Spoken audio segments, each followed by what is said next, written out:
SIR নিয়ে তোলপাড় পড়ে গিয়েছে গোটা দেশে। বিহারে ইতিমধ্যেই ৬৫ লক্ষ নাম বাদ গিয়েছে। আগামী দিনে এটি অন্যান্য জায়গাতেও হবে বলে শোনা যাচ্ছে।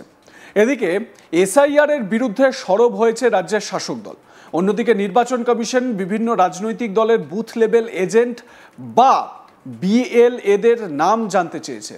আর এর বিরুদ্ধেই কলকাতা হাইকোর্টের দ্বারস্থ হয়েছে রাজ্যের শাসক দল তৃণমূল কংগ্রেস। রাজ্যের শাসক দলের বক্তব্য, কমিশন এভাবে বিএলএদের নাম চাইতে পারে না।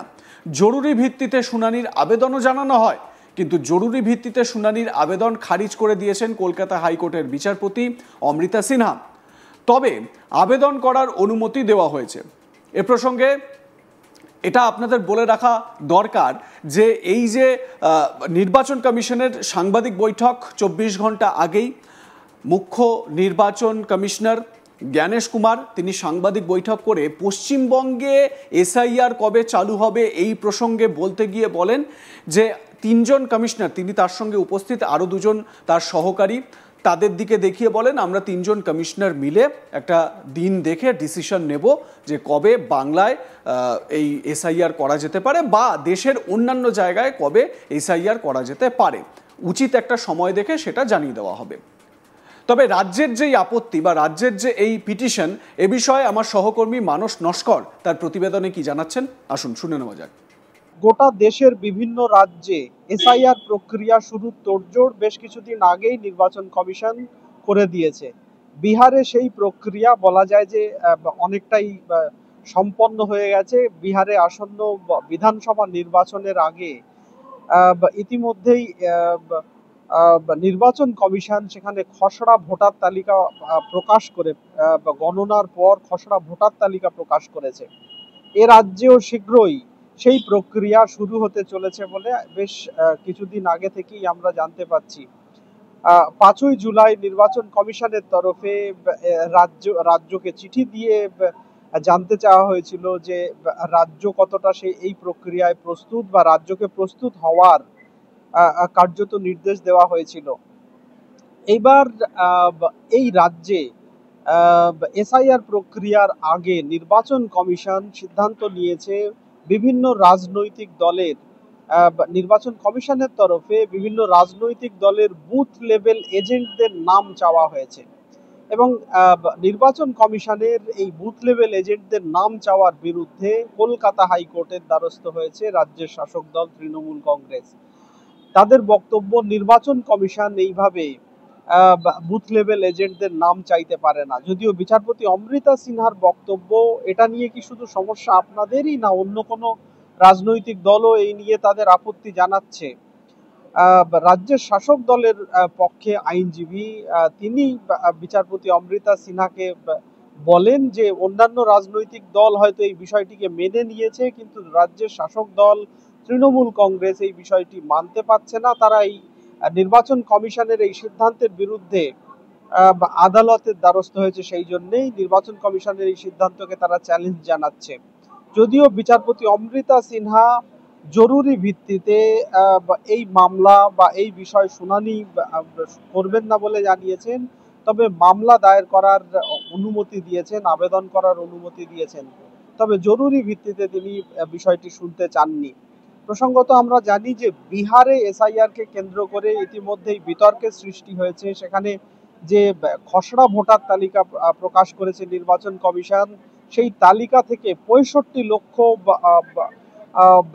ভোটার তাদের নাম বাদ গেছে এবং তাদের নাম নতুন করে তালিকাভুক্ত করার জন্য আধার কার্ডকে প্রামাণ্য নথি হিসেবে গ্রহণ করা হচ্ছে না বলে একটা অভিযোগ উঠেছিল। যদিও গত সপ্তাহে সুপ্রিম কোর্ট নির্দেশ দিয়েছে নির্বাচন কমিশনকে যে যাদের নাম বাদ গেছে তারা যখন নতুন করে ইলেকশন কমিশনের যে ৬ নম্বর ফর্ম রয়েছে তা ভরে যখন ফের পুনরায় তার নাম নথিভুক্ত করাতে চাইবে, সেখানে সে আধার কার্ডকেও সাবমিট করতে পারবে। আপাতত এই সপ্তাহে আগামী শুক্রবার এই মামলার এই বিষয়ে এবং নির্বাচন কমিশনকে নির্দেশ দেওয়া হয়েছে এই বিষয়ে বিস্তারিত বিজ্ঞপ্তি জারি করে বিষয়টি জানাতে ওয়েবসাইটে প্রকাশ করতে বলা হয়েছে। লোকাল পঞ্চায়েত এবং বিএলও অফিসে লিস্ট টানিয়ে দেওয়ার নির্দেশ দিয়েছে নির্বাচন কমিশন। ফলে কিছুটা হলেও সাধারণ মানুষের কাছে স্বস্তি, কিন্তু এই রাজ্যে এসআইআর হতে পারে এই আশঙ্কায় ইতিমধ্যেই রাজ্যের তরফে সুপ্রিম কোর্টে বেশ কয়েকটি আবেদন করা হয়েছে। বিহারের এসআইআর নিয়ে যে মামলা বিচারাধীন, বা সেখানে রাজ্য সরকারও একাধিক আবেদন জানিয়েছে। রাজ্যের 2 সাংসদ এবং রাজ্য সরকার আবেদন করেছে সেই মামলায়। যদিও রাজ্যের আবেদন এখনো পর্যন্ত শীর্ষ আদালতের 2 বিচারপতি সূর্যকান্ত, বিচারপতি জয়মাল্য বাগচির বেঞ্চ এখনো সেই বিষয়ে শুনানি করেনি।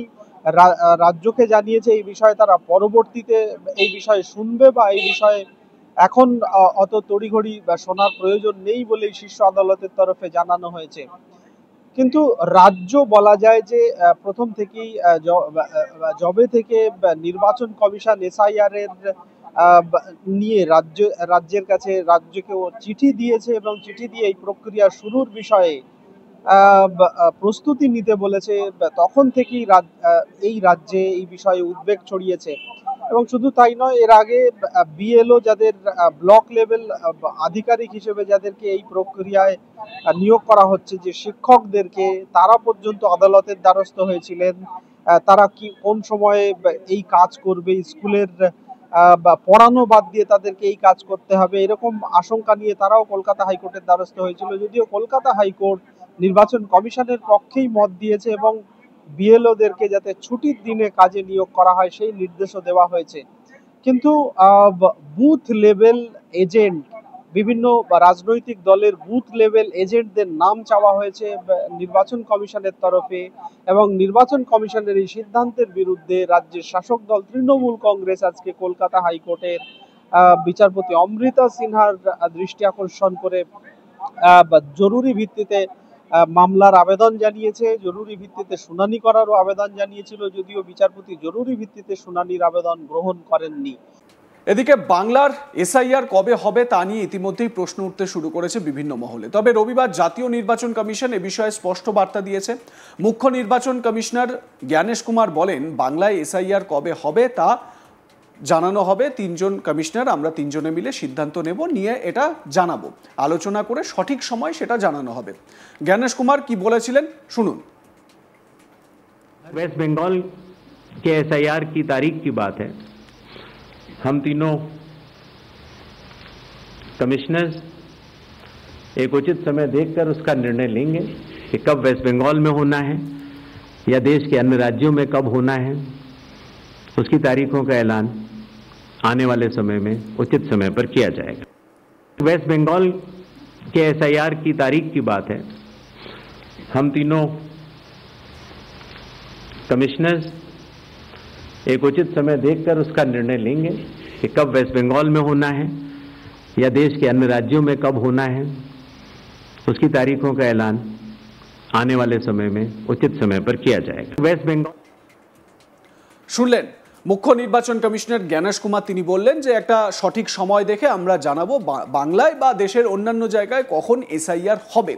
তার মানে এসআইআর যে হবে এটা কিন্তু একেবারে স্পষ্ট, ঠিক যেরকম বিহারে হয়েছে একই রকমভাবে বাংলাতেও এসআইআর হবে, এটা মোটামুটি আন্দাজ করাই যাচ্ছে। আপনাদের মতামতের বিষয় কি জানাতে ভুলবেন না। দেখতে থাকুন আজ তাক বাংলা, সাবস্ক্রাইব করুন আমাদের ইউটিউব চ্যানেলটি, বেল আইকন প্রেস করুন নোটিফিকেশন পেতে।